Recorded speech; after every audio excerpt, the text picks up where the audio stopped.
ದಡಿಯ ಇದ್ಯಾಕ್ಲೆ ಹೆಂಗ್ತಿವುದೇ ಅಯ್ಯಪ್ಪ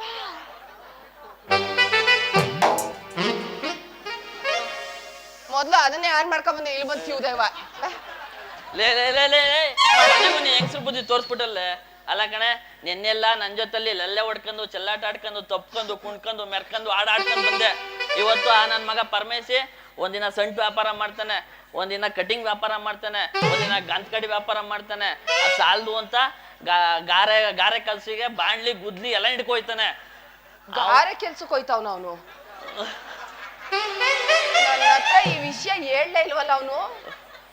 ಅಲ್ಲ ಕಣೆ ಇಷ್ಟೆಲ್ಲ ಮಾಡೋಂಥವು ನೀನೇನೆ ಕುಣಿತಿದೆ, ಅವನೇನೆ ನಿನ್ಗೆ ಕೊಡ್ತಾ ಇದ್ದ. ಯಾಕೆ ಅಷ್ಟೊಂದು ಏರಿಸ್ಕತಾ ಇದೀಯ ನಿಂದ? ಸಮಾಧಾನ ಸಮಾಧಾನ. ಅವನೇನು ಕೊಡ್ತಾ ಇರ್ಲಿಲ್ಲ, ನಾನೇ ಅವನಿಗೆ ಕೊಡ್ತಾ ಇದ್ದೆ. ನೀನು ಅವನು ಕೊಡ್ತಿದ್ದ? ಲೇ ಲೇ ಲೇ ಲೇ ತಿನ್ನು ಇಲ್ಲೇ ಹಾಕಿದ್ದೀಯ, ಹೋಗಿ ಅವನ ಜೊತೆಲ್ಲ ಹೋಗಿ ಸಾಯೋಗೆ ಹೋಗಿ. ಏನ್ ತಿನ್ಬಿಟ್ಟು ಬಂದಿದ್ದಿಲ್ಲ ಹಿಂಗ್ ಹೊಡಿತಾ ಇದೀಯೇ? ಲೋ ಈಗ ಅವನಿಗೆ ಕೊಟ್ಟಿದೀನಿ ಅಂತ ತಾನೇ ಬೇಜಾರು? ಹೋಗ್ಲಿ ಬಿಡು, ನಿನಗೂ ಒಂದೊಂದು ಕೊಡ್ತೀನಿ.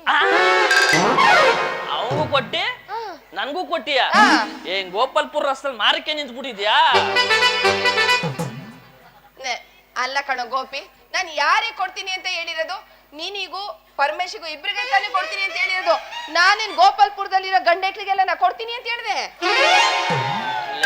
ಲೇ ನರಸಮ್ಮ, ಫಸ್ಟ್ ಅವನು ಕೊಟ್ಟಿ ಅವನಿಂದ ನನಗೂ ಕೊಟ್ಟಿಯಾ? ಓ ಕಳ್ಳ ನೀನು. ಮೊದ್ಲು ನಿಂದೆ ಸ್ಟಾರ್ಟ್ ಆಗ್ಬೇಕು ಅಂತ ತಾನೇ ನಿನಗೆ ಆಸೆ. ಹಲ್ಬಿಡ್ಬೇಡ, ಮುಚ್ಕ. ಈಗೇನು ಅವನಿಗೆ ಮೊದ್ಲು ಕೊಟ್ಟಿದ್ದೀನಿ ಅಂತ ತಾನೇ, ನಿನಗೆ ಹೊಸದನ್ನೇ ಕೊಡ್ತೀನಿ, ಹೊಲಿಸ್ಕೊಡು. ಹೊಸ್ತ ಏನಾ? ಜಾಕೆಟ್ ಬಟ್ಟೆನಾ? ಹಂಗಾದ್ರೆ ಅವನು ಕೊಟ್ಟದ್ದು ಜಾಕೆಟ್ ಅಳ್ತೇನಾ? ಜ್ಯೋತಿಯಕ್ಕ, ಗಾಯತ್ರಕ್ಕ, ಶಿಲ್ಪಕ್ಕ, ಸವಿತಕ್ಕ ಜಾಕೆಟ್ ಬಟ್ಟೆ ಅಂತ ಕೊಟ್ಟಿರೋದು.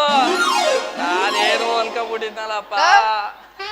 ಬಾಲ ಇಲ್ಲಿ ತಲೆ ಮೇಲೆ ಖಾಲಿ ಸೈಟ್ ಮಡಿಕೊಂಡಿರೋ ನಿನಗೆ ಈ ಪಾಟಿ ಇರ್ಬೇಕಾದ್ರೆ ನನಗೆ ಇನ್ನೆಷ್ಟಿರ್ಬೇಕು ಹೇಳ? ಅದೇನ್ ಅನ್ಕೊಂಡೆ ಇವತ್ತು ತೀರ್ಮಾನ ಆಗೋಗ್ಬಿಡ್ಬೇಕು, ಅದೇನ್ ಹೇಳು? ನಾನೇನ್ ಅನ್ಕೊಂಡೆ ಗೊತ್ತಾ? ಅಯ್ಯೋ ಅಪ್ಪ, ನಾನ್ ಅನ್ಕೊಂಡುದೇನಾರ ಈ ಸಭೆಲಿ ಹೇಳ್ಬಿಟ್ರೆ ತಲೆಗೆ ಒಂದೊಂದ್ ಏಟು ಅಂತ ಹೊಡೆದು ಇಲ್ಲೇ ಮುನ್ಗಿಸ್ಬಿಡ್ತಾರೆ. ಅವ್ರ ಮನ್ಗಿಸಿದ್ರೆ ಬೆಳಗ್ಗೆ ಎದೊಳ್ಬೋದು. ಆ ಜೀವನನು ಸಾಗರನು ಬೆಂಗಳೂರಲ್ಲಿ ಒಂದೇ ರೂಮಲ್ಲಿ ಇದ್ದಾಗ ಎಗ್ರೆಸ್ ತಿನ್ಕೊಬಿಟ್ಟೆ ಅನ್ಬಿಟ್ಟು ಮೊಚ್ಚ ಮಡಿಕ ಕೂತವ್ರೆ. ಇಲ್ಲೇನಾರ ನಡೆದ ಹೇಳ್ಬಿಟ್ರೆ ಮಾರಿಗುಡಿ ಕೂಣ್ಸಿ ನ್ಯಾಯ ಮಾಡಿಸಿ ನನ್ನ ಊರಿಂದ ಆಚೆಗೆ ಕಳ್ಸ್ಬಿಡ್ತಾರೆ.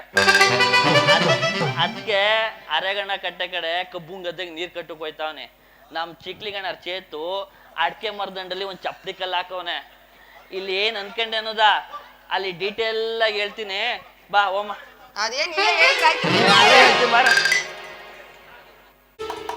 ಓ ಅಲ್ಲೋ ಸಾಕ್ಷಿ.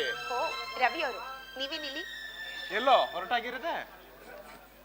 ಹೊಟ್ಟೆಪಾಡಿಗೆ ಜೀವನ ಮಾಡ್ಲೇಬೇಕಲ್ವಾ, ಅದಕ್ಕೆ ಹೊರಟಿದ್ದೀನಿ. ನಿಜ ಸಾಕ್ಷಿ, ಮನುಷ್ಯ ಅಂದ್ಮೇಲೆ ಹೊಟ್ಟೆಪಾಡಿಗಾಗಿ ಬೆಳಗ್ಗೆದಿಂದ ರಾತ್ರಿ ತನಕ ದುಡಿಲೇಬೇಕು. ಅದ್ರಲ್ಲೂ ಬಡವರ ಅಂದ್ಮೇಲೆ ನಮ್ಮಂತವ್ರ ಬಾಳು ಈ ಸಮಾಜದಲ್ಲಿ ನರಕದ ಗೋಳು. ಆ ಗೋಳ್ಗೋಸ್ಕರ ದಾರಿ ಹುಡ್ಕೊಂಡು ಪಯಣ ಸಾಗಿಸ್ತಾರೆ. ಬಡವರಾದ ಮಾತ್ರಕ್ಕೆ ಆಸೆ ಆಕಾಂಕ್ಷೆಗಳು ಇಲ್ಲೇ ಇರೋದಿಲ್ಲ. ಆದ್ರೆ ನನ್ನ ತಂಗಿ ನಿನ್ನ ಗೆಳತಿಯಾಗಿರುವಾಗ ಬಡತನ ನಿನ್ನನ್ನು ದಯಿಸೋದು ನಿಜ. ನಿಮ್ಮ ತಂಗಿ ನನಗೆ ಹುಲ್ಲುಗಾರಿಕೆ ಆಗಿ ಸಿಕ್ಕಿದಾಳೆ. ಅವಳಿರೋವರೆಗೂ ನನ್ನ ಜೀವನದಲ್ಲಿ ಹೇಗೋ ಖುಷಿ ಖುಷಿಯಾಗಿ ನಗ್ನಗ್ತಾ ಜೀವನ ಸಾಗಿಸ್ಕೊಂಡು ಹೋಗ್ತೀನಿ.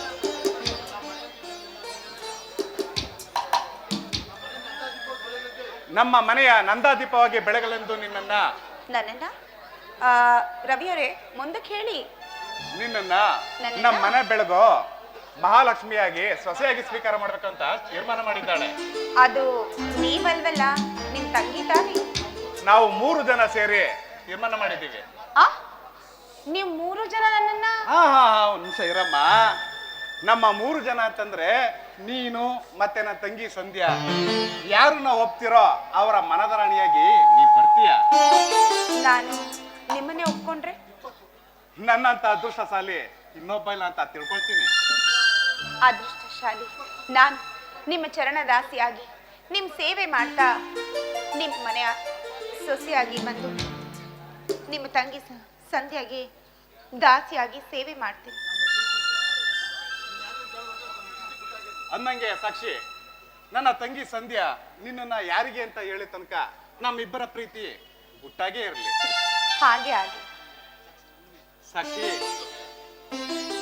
ಸಾಕ್ಷಿ, ಹುಣ್ಣಿಮೆಯ ರಾತ್ರಿಯ ನೋಡಲು ಬಂದೆ, ನಿನ್ನನ್ನು ಕಂಡು ಮೋಹದಿ ನಿಂತೆ, ದಾಹದಿ ಬೆಂದೆ, ನೆನಪಲ್ಲಿ ನೊಂದೆ, ನನ್ನ ಗೆಳತಿ ಬಡಿ ಸೇರು ಹಿಂದೆ, ಒಲುಮೆಯ ಗೆಳತಿಗೆ ಸಿರಿಮಗ ಒಂದೆ. ರವಿಯಾಗಿ ಬಂದೆ, ಬೆಳಕನ್ನು ತಂದೆ, ಕವಿಯಾಗಿ ಬಂದೆ, ಕವಿತೆಯನ್ನು ತಂದೆ. ಈ ಮನ ತುಂಬಿದೆ.